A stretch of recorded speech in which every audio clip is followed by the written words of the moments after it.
2 ദിനവൃത്താന്തം 31 അധ്യായം 1 മുതൽ 21 വരെയുള്ള തിരുവചനങ്ങൾ. മതനവീകരണം.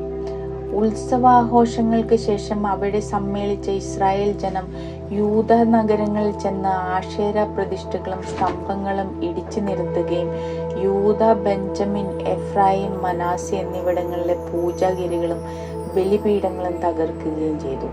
അതിനുശേഷം ജനം തങ്ങളുടെ നഗരങ്ങളിലേക്ക്, സ്വന്തം അവകാശ ഭൂമിയിലേക്ക് മടങ്ങി. ഹെസക്കിയാ ശുശ്രൂഷയുടെ അടിസ്ഥാനത്തിൽ പുരോഹിതന്മാരെയും ലേവ്യരെയും ഗണം തിരിച്ചു. ദഹനബലികളും സമാധാന ബലികളും അർപ്പിക്കുന്നതിനും കർത്താവിന്റെ പാളയത്തിന്റെ കവാടങ്ങളിൽ ശുശ്രൂഷ ചെയ്യുന്നതിനും സ്തുതിയും കീർത്തനങ്ങളും ആലപിക്കുന്നതിനും അവരെ നിയോഗിച്ചു. കർത്താവിന്റെ നിയമം അനുശാസിക്കുന്നത് പോലെ പ്രഭാതത്തിലെയും പ്രദോഷത്തിലെയും ദഹനബലികൾക്കും സാബത്തിലും അമാവാസിയിലും നിശ്ചിത തിരുനാളുകളിലും ഉള്ള ദഹനബലികൾക്കുമായി രാജാവ് തന്റെ സ്വത്തിൽ ഒരു ഓഹരി നൽകി. കർത്താവിന്റെ നിയമത്തിന് അവർ തങ്ങളെ തന്നെ പ്രതിഷ്ഠിക്കേണ്ടതിന് പുരോഹിതന്മാർക്കും ലേവ്യർക്കും അവകാശപ്പെട്ട ഓഹരി കൊടുക്കാൻ ജെറുസലേം നിവാസികളോട് അവൻ കൽപ്പിച്ചു. കൽപ്പന പുറപ്പെടുവിച്ച ഉടനെ ജനം ധാന്യം, വീഞ്ഞ്, എണ്ണ, തേൻ, വയലിലെ ഇതര വിഭവങ്ങൾ എന്നിവയും ആദ്യ ഫലങ്ങളും എല്ലാത്തിന്റെയും ദശാംശവും ധാരാളമായി കൊണ്ടുവന്നു. യൂദ നഗരങ്ങളിൽ പാർത്തിരുന്ന ഇസ്രായേല്യരും യൂദ നിവാസികളും തങ്ങളുടെ കന്നുകാലികളുടെയും ആടുകളുടെയും ദശാംശവും ദൈവമായ കർത്താവിന് പ്രതിഷ്ഠിച്ചിരുന്ന നേർച്ച വസ്തുക്കളും കൊണ്ടുവന്ന് കൂമ്പാരം കൂട്ടി. 3-ാം മാസം മുതൽ 7-ാം മാസം വരെ അങ്ങനെ തുടർന്നു. ഹെസക്കിയ രാജാവും പ്രഭുക്കന്മാരും അത് കണ്ട് കർത്താവിനെയും അവിടുത്തെ ജനമായ ഇസ്രായേലിനെയും പുകഴ്ത്തി. പുരോഹിതന്മാരോടും ലേവ്യരോടും ഹെസക്കിയ കൂമ്പാരങ്ങളെ കുറിച്ച് അന്വേഷിച്ചു.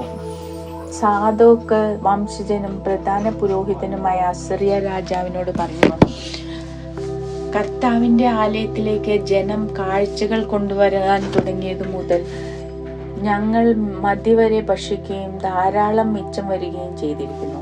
കർത്താവ് തന്റെ ജനത്തെ അനുഗ്രഹിച്ചതിനാൽ ഇത്ര വലിയൊരു ശേഖരം നമുക്കുണ്ട്. ഹെസക്കിയായുടെ കൽപ്പന അനുസരിച്ച് ഇവ സൂക്ഷിക്കുന്നതിനായി കർത്താവിന്റെ ആലയത്തിൽ സംഭരണശാലകൾ ഒരുക്കി. അവർ ദശാംശങ്ങളും നേർച്ച കാഴ്ചകളും വിശ്വസ്തയോടെ കൊണ്ടുവന്നു. ലേവ്യനായ കെനാനിയായാണ് മുഖ്യമായ ചുമതല വഹിച്ചത്. സഹോദരനായ ഷിമെയി അവനെ സഹായിച്ചു.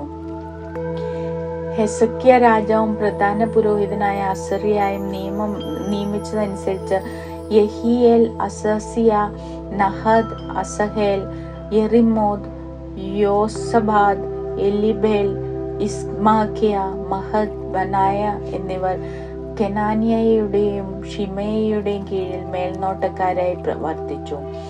ലേവ്യനായ ഇബ്നായുടെ മകനും പൂർവ്വ കവാടത്തിന്റെ കാവൽക്കാരനുമായ കോറെ ദൈവത്തിന് അർപ്പിക്കപ്പെട്ട സാഫിഷ്ട കാഴ്ചകളുടെ മേൽനോട്ടം വഹിച്ചു. ബലിവസ്തുക്കളിൽ കർത്താവിന് നീക്കിവെച്ചവയും അതിവിശുദ്ധ കാഴ്ചകളും അവൻ വീതിച്ചു കൊടുത്തു.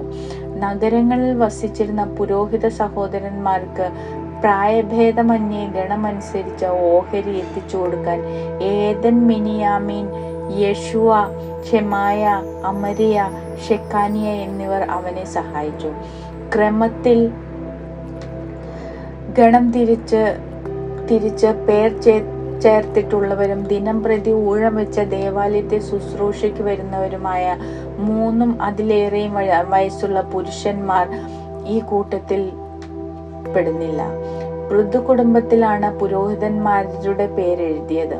ലേവ്യരിൽ 20-ഉം അതിലേറെയും വയസ്സുള്ളവരെ മാത്രമേ പട്ടികയിൽ ചേർത്തുള്ളൂ, അതും ഗണം തിരിച്ച ശുശ്രൂഷയുടെ ക്രമത്തിൽ. പുരോഹിതരുടെ പട്ടികയിൽ ഭാര്യമാരുടെയും ശിശുക്കളുടെയും പുത്രിപുത്രന്മാരുടെയും പേരുകളും ഉൾപ്പെടുത്തി. കാരണം തങ്ങളെ തന്നെ ശുദ്ധീകരിക്കുന്നതിൽ അവർ വിശ്വസ്തത പുലർത്തിയിരുന്നു. തങ്ങളുടെ നഗരങ്ങൾക്ക് ചുറ്റുമുള്ള വയലുകളിൽ പാർക്കുന്ന അഹ്റോന്റെ പുത്രന്മാരായ പുരോഹിതന്മാർക്കും പട്ടികയിൽ പേർ ചേർത്തിട്ടുള്ള ലേവ്യർക്കും ഓഹരി വിതരണം ചെയ്യാൻ ഓരോ പട്ടണത്തിലും പ്രത്യേകം ആളുകളെ നിയോഗിച്ചു. യൂദായിൽ ഉടനീളം ഹെസക്കിയ ഇപ്രകാരമുള്ള ക്രമീകരണങ്ങൾ ഏർപ്പെടുത്തി. ദൈവമായ കർത്താവിന്റെ മുൻപാകെ നന്മയും നീതിയും പ്രവർത്തിച്ച അവൻ അവിടത്തേക്ക് വിശ്വസ്തത പുലർത്തി. ദൈവഹിതപ്രകാരം നിയമവും കൽപ്പനകളും അനുസരിച്ച് ദേവാലയ ശുശ്രൂഷയുമായി ബന്ധപ്പെട്ട എല്ലാ പ്രവൃത്തികളും അവൻ പൂർണ്ണ ഹൃദയത്തോടെയാണ് ചെയ്തത്. അതിൽ അവന് വിജയവും ഉണ്ടായി.